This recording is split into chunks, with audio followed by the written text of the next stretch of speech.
κέρατο και δικαιοσύνη, γιατί δεν δικαιούσε ούτε 1 ευρώ αποζημίωση.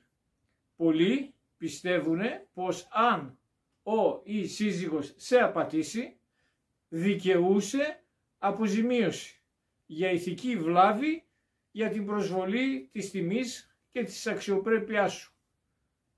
Αυτό όμως ισχύει? Όμως το δικαστήριο, να ξέρετε, δεν το βλέπει έτσι.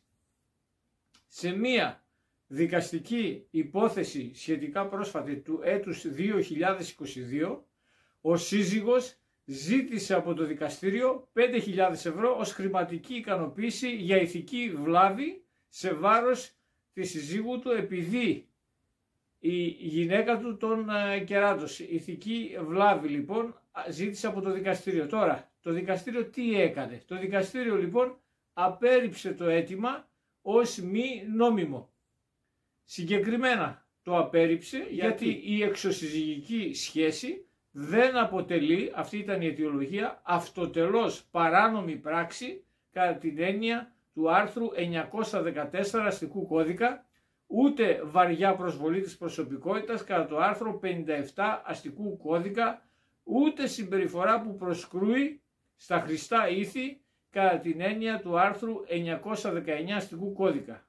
Αντίθετα όμως προορίζεται να επιφέρει συνέπειες μόνο μέσα στο πλαίσιο της ιδιωτικής συζυγικής σχέσης, δηλαδή να οδηγήσει απλώς σε διαζύγιο εφόσον λοιπόν επέφερε τον κλονισμό, τον ισχυρό κλονισμό των σχέσεων των δύο συζύγων.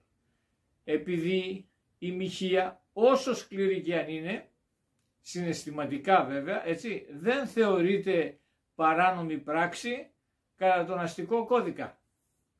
Αυτά ισχύουν, φίλοι μου. Είναι λοιπόν παράβαση της συζυγικής πίστης, όχι όμως προσβολή της προσωπικότητας που γεννά δικαίωμα χρηματικής ικανοποίησης λόγω ηθικής βλάβης.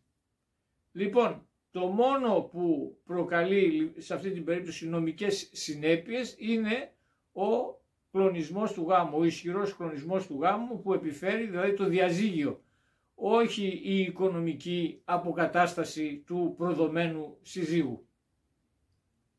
Λοιπόν, ίσως τώρα η δικαστική αυτή απόφαση και η σχετική νομολογία των δικαστηρίων να μην συνάδει, έτσι, με το κοινό περιδικαίου αίσθημα, γιατί αγγίζει κάτι πολύ βαθύτερο, την αίσθηση της προδοσίας και αξιοπρέπειας των συζύγων και την συνοχή της οικογένειας. Αλλά το δικαστήριο βλέπει το δίκαιο όχι το συναίσθημα. Εσύ που μας παρακολουθείς, τι πιστεύεις, πρέπει η μοιχεία να έχει και οικονομικό τίμημα? Γράψε μου τη γνώμη σου κάτω στα σχόλια και πολύ θα χαρώ να ακούσω και εσένα για αυτό εδώ το πολύ σημαντικό θέμα.